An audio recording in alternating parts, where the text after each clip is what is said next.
You have questions, we have answers. This is Jane Miller. And this is Ken Miller. Welcome to our show, all about real estate with Ken and Jane.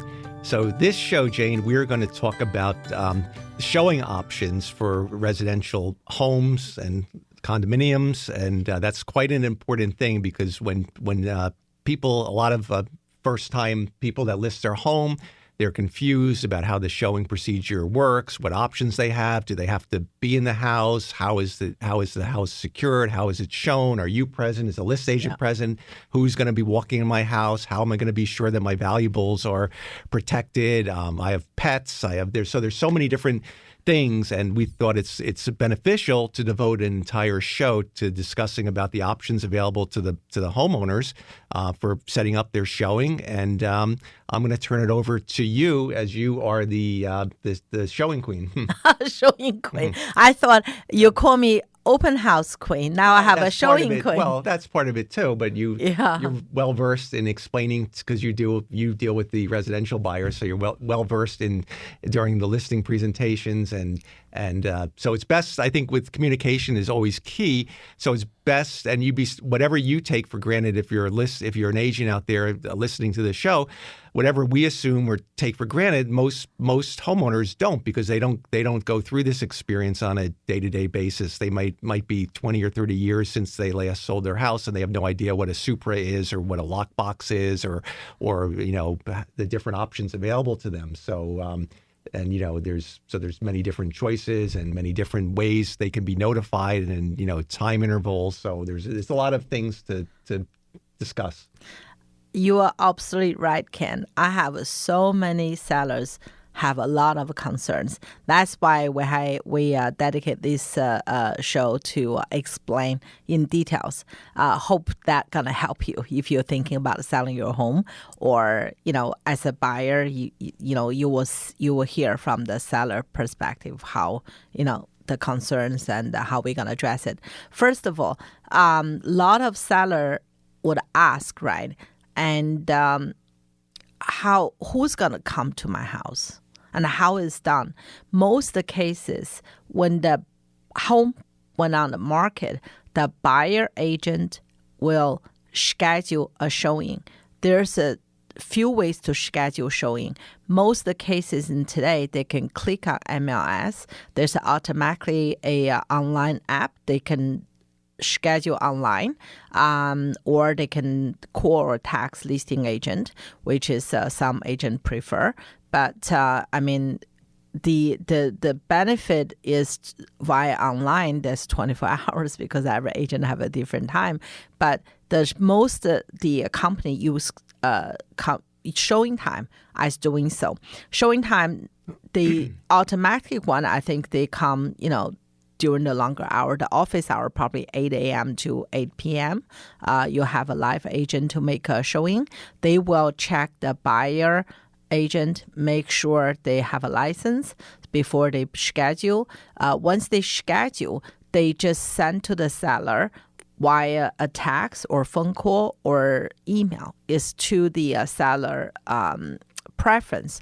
Because I did have a long time ago, I did have a lady, she said, I'm retired, no problem, just tell them to call me, because sometimes I don't see my phone very often, so if they text me, I could miss it. I said, sure, no problem. So I put it in showing instruction, call, text, and email.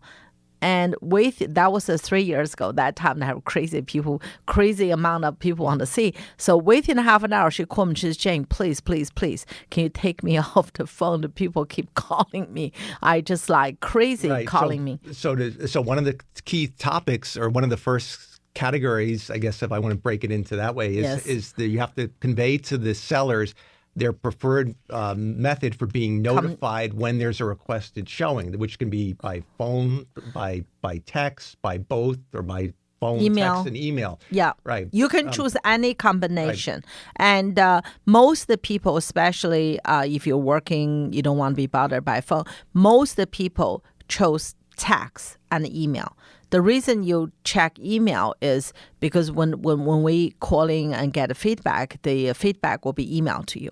So that's why most our client, with our team clients, chose text and email. Okay, so and I'll give the questions pretending I'm the homeowner. So that would be one of my first questions would be how I'm notified, and then the question would be when is my home going to be showed? Because I've heard a lot of homeowners ask the question, okay, my home is on the market. Am I going to have a showing in an hour from now, or am I going to have it in 2 hours from now, or tomorrow, or oh my God, now the house is listed.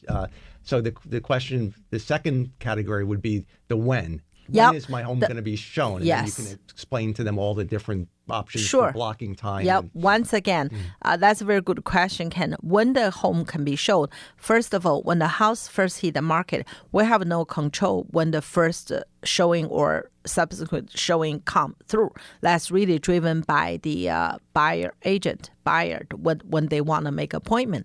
However, the seller can set up the framework. For example, some sellers said they have a pad or, they need a time. They can say no same day showing.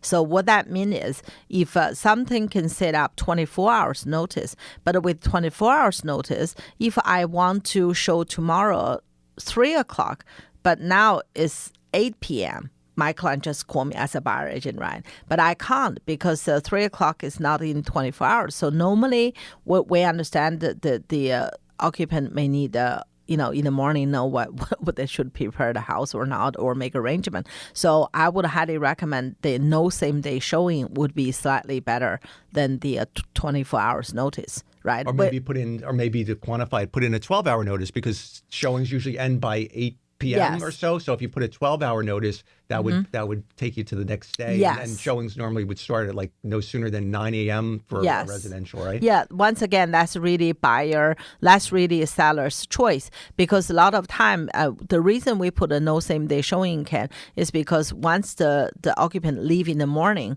so that's the thing. But 12 should be enough because you can't really, it really depends what time the agent, some agent late night, some agent early morning. So that's why we say no same day. But once again, talk to your client, talk to your agent and to set it up. Second. How about, I was going to ask you too, in the when, let's say I have an investment property that has tenants in it. So With a tenant, normally in the lease always have 24 hours notice. So we would ask tenant would be okay if we change to no same day showing. Most of them say yes. If they don't, you have to obey the lease agreement, which is 24 hours notice. So, and with the tenant, I feel the more you work smoothly with them, and the better result will be. Right. So, and wouldn't you say oftentimes with tenants that you find out that even just because they can entertain a request that's outside the same day showing, they still may decline the showing. Yes. So oftentimes I think it's beneficial if you represent a client that has a tenant occupied property, that you work out a mutually agreeable schedule of block times and days for when the tenant would be most likely to be available or make the house available for showing. Yes, and that's not only apply to the tenant, which is great example. Also, if the owner have a pet or owner have young children, it's very hard to get house ready. So we recommend that too. So give a block. Say for example, Monday you could have 3 to 6, and Tuesday no good. Wednesday maybe from 10 to 1, but always make sure have some evening, and especially the weekends, you have to be available to show the house. And with the tight schedule, if people have very, very hard to organize showing, I always recommend to have open houses on the weekend. The reason is sometimes if the buyer normally accompanied by the buyer agent, is hard for these both can be available, right? So if we have an open house, let's make it much easier for any buyer see the advertising, can freely come to see the place. And if they like it, they're going to work with their agent, may come back the second time, may not, but at least they have an opportunity to showcase the home. Right. And how are these showing? How does the buyer agent typically become aware of the showing schedule of when the home is available? Because again, most listeners out there don't, or ask the question, they don't realize that the buyer agent has has access to the MLS and then through Yes. typically through a showing time app, so they can go online and then if for example, in your example, let's say the tenant says I'm available to show the house on Tuesday afternoons from 1 to 4, Fridays from 1 to 4, and Saturdays and Sundays from 12 to 5 p.m. So what would happen with the appointment, if the list agent is using like a showing time or appointment center, the center Block would set up, out. would block out the other times and list only the available times. And another question I guess we can get to it, would be allowing overlapping showings, but that's another. That's a very good question, Ken. In the past, before COVID, we always allowed overlapping showing, but after COVID, we try to not allow. Now we back to the no more. It's up to the agent. Some agent allowed overlapping, some agent don't. But for me, if it's occupied, regardless of self-occupied or the tenant occupied, I normally don't allow overlapping because I want to give the buyer the privacy to see the house, and also respect not too many people in the house at the same time. So that's individually depends on the owner and the listing agent have to make the decision. But for me, if it's occupied, we don't allow overlapping. Okay, with that, we're going to take a short break. We'll be right back after these messages. Okay, welcome back to our show. We're continuing our discussion on the showing procedures when you put your home on the market. So we covered the when and some of the scheduling considerations, especially if you have tenants or homeowners that have small children and pets, and you can block out times for when it's most convenient for you, and then the buyer agents will make their requests accordingly. Now, another common question, Shane, that the homeowners are going to ask is who's here when my house is being shown? How is it being? Who's here? And let's put it together with the question, and how do they get access? Yeah. How to get access? That's a good question. So there's a few type of things. One is the owner or occupant tenant provide access. That's one. This option, I think, is rather hard for the occupants themselves, because in case the agent running late or you have to wait for them and so on and so forth. And I always highly recommend the owner allowed to put a lockbox. The lockbox is two type. One is the we call them super, is electronically controlled. With this kind of box, I think is much safer because the agent used the app to access, and we have a record who was there and how long they were there. All the information is there. So God forbid if anything happened. Or if the key is lost. Lost or anything, who didn't leave the back door open, very easily we can get a report. So we can pinpoint who was the last one showed. So, or everybody who showed, it's not only last one, they give a full report. So we can quickly identify the agent. But if you put a combo lockbox, that's hard, because combo, if the person said no, even though I said showing, but I'm sorry I didn't show up, there's no way you can prove who did what unless you had a camera in house. So that's why we always put the electronic one. We call them super lockbox. And do you recommend, as a list agent, that taking the time, is it valuable to have a second copy of the key? I mean, you've been in the business for many, many years, and you can see there's always that one case where I experienced it, I think, from one of your listings, where an agent had the key, and the key had nothing but the key itself, and there was they were in the deck, and the key fell in between the deck, and then it became arduous to get it from under the deck. Yeah. Or it's always going to be Murphy's Law, that one thing where the key's going to or it gets lost or it gets left inside the house, and then you don't want to have to bother the owner. And so if you have, with the owner's permission, if they allow you a second key to be in the custody of the list agent, or put on a combo box that the list agent has, then it saves a lot of potential headaches. Yeah, but once again, Ken, anything you do, you have to get a permission from the owner. You can't just, if owner give you one key, you can't turn around and make a copy. No, you have to ask owner permission to take a copy. And but if such thing like you said, right, the key fell in the crack, you have to let owner know. It's the owner's decision. They want to get locksmiths change the lock just for safety, or they say nobody can get it. It's more safer than the key actually in anyone's hand. So that's the owner. Our agent job always report. We don't make decision. We report. We advise. But the owner have to make final decision.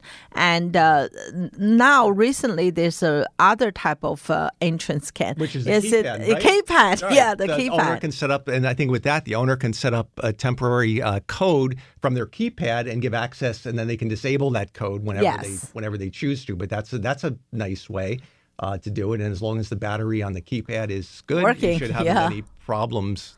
But sometimes the keypads can be a little tricky to open, and that's why if you're doing that method, it's highly recommended that the list agent have very simple and clear instructions exactly how to open it and exactly how to lock it. Most of them are pretty easy to lock, but some of them can be a little bit tricky to open. Yeah, that's right.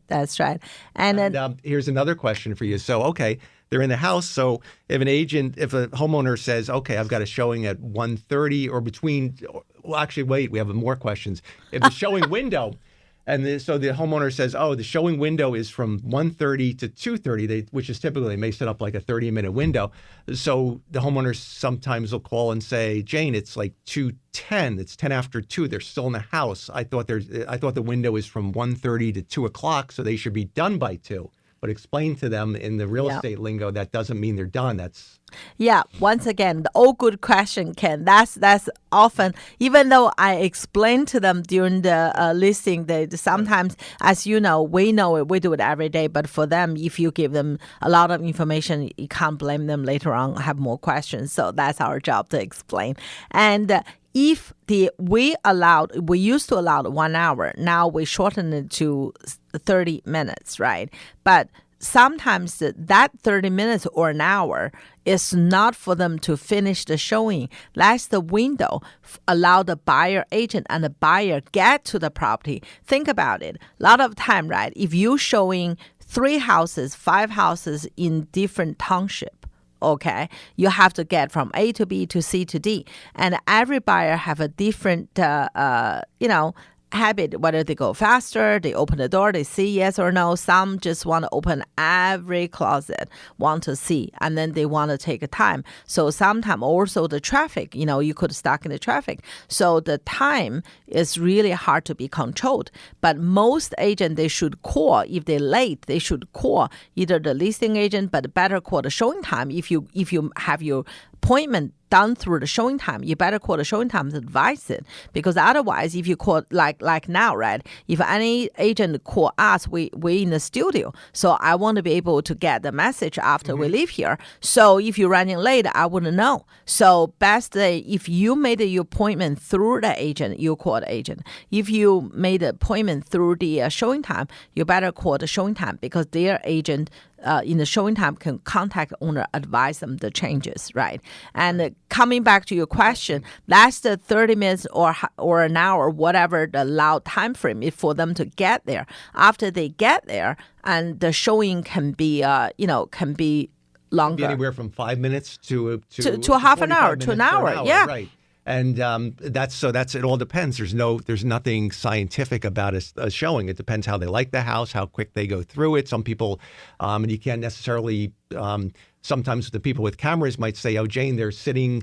I think that one story where a homeowner was watching the showing through the cameras they have set up, and she was complained to you initially, thinking that, oh, they're sitting at my kitchen table chatting. Why are they wasting the time? They shouldn't just be chatting there. I don't know what they're doing. Why are they just sitting around and talking? I want to get back in the house. but you can tell the rest of the Yeah, story. and then they were discussing about making an offer. So a lot of time, right? I mean, I understand it's a very inconvenience to the owner, but at the end of the day, we look at the result. We want more people interested in our house. The more people can see the house, the more opportunities for the seller there. So, I mean, I totally understand the pain. So that's why the block schedule and the open houses will alleviate, a little bit more of that. Every day, different people have different time. So that's and why. that's a very good strategy also, especially, I mean, for all homeowners, and also especially the ones that are tenant occupied, to have agree to get an open house on the books at least 1 weekend day, and sometimes even a weekday afternoon or weeknight that tenants you've hosted based on a tenant schedule, so that way the people that need to see that home or that unit can get there during that time. Because if you have a set block time, people when they make a appointment, they can see if this week not available, what's next week available. The hardest thing is if every week you change, that's making it very hard for the buyer agent. Therefore, that's going to hurt the showing. So I think the block showing is okay. But if you're constantly changing, if your work schedule is constantly changing week by week, which we had that before with some of our clients, they really did nothing. But then what you do in that case is you modify the showing instructions on a weekly basis. On a weekly basis, yeah. But that's really make it harder for the buyer agent to schedule. But we still try to push to have at least one permanent open house for everyone. Yeah. So we still try to push that. So in that case, we have some stability, to allow the showing for more people to come through. And sometimes you get the question from the homeowner. You said, "Oh, Jane, John Smith and Jane Doe were supposed to show my house this afternoon at 2:00 till 2:30. We waited till about 3. No cars ever showed up. What happened? I didn't see anybody go in there. They might have been walking or circling the neighborhood, which that can happen. That can happen, unfortunately. Yeah, sometimes I'm so sorry that happened, but it does happen. Sometimes if the buyer changed the schedule, the agent may forgot to cancel, and or the buyer came. An agent came, they didn't like the neighborhood, they decided not to go, or they didn't like style of the home. But that's really most shouldn't. Cases, the professional agents will always kindly cancel it and just say sorry, didn't fit their requirements. Yeah. And most of the time, I'd say most agents are pretty good. So if they have an indication that the buyer gets sick or has a family emergency, they will notify the appointment center. With the details and the cancellation notice. So. Absolutely. And for the homeowner as well, if your agent use a showing time app, if they don't show up or something, you can obviously welcome to call your agent. But like I said, you can also call the showing time because they would be quickly to call that agent. Say if you call your own listing agent, like now, if my client calling me, my phone's off, we're in the studio. So if you call showing time, the showing time can try to get in touch with that agent as soon as possible. But I'm sorry that very rarely happen, but sometimes it can happen. Okay, here's another question, Jane. How are they going to go through my house? I have carpets. I have hard, beautiful floors. I don't want them bringing the dirt and the things from the outside. I want them, to respect the home as if it's their own. That's a very good question, Ken. As a Mueller team, we do very differently. It's not because of COVID. Even before that, we always supply the shoe covers, right? Booties, as booties. So we allow them to either take off their shoes and we respect not everybody want to do that. We supply the booties so they can see the house. But a lot of time we have to remind the buyer agent, you just go through the house first because sometimes they see the first floor and they directly go to the backyard and they come back. Right. So, that's just common sense. And you normally do much more. I mean, the shoe covers are just the basics. I think what also you do for all your listings, typically you have a lot of the notices, not to touch signs, the thermostats and signs where appropriate, not to use the lavatory, the water facilities, just as to respect the home and and so it's usually it should be kept in the condition it was when the homeowner left it. Absolutely. And your listing agent always in call, I mean, like myself, always talking to other agents. So to make sure everything's done professionally. Yes. All right. We hope you enjoyed the show. That's all we have to say about showing time and when you show your house. Yeah, but just check with your listing agent how the appointment has been confirmed, because certain companies they don't use showing time. They don't want to, either don't want to pay for the fee, or they just prefer they do themselves. So that's really, regard the reason, some agency still want to do themselves. So when they do themselves, the downside is if they're not available, I mean, nobody available all the time. They have other appointment, they have the things. So that's the only issue. But we, as a RE/MAX, RE/MAX First Realty, we use a showing time. So we don't want to miss showings opportunity for our client. Yes. All right. That's it. We're out of time. Hope everyone enjoys the rest of the weekend, and we'll see you next week. Thank you.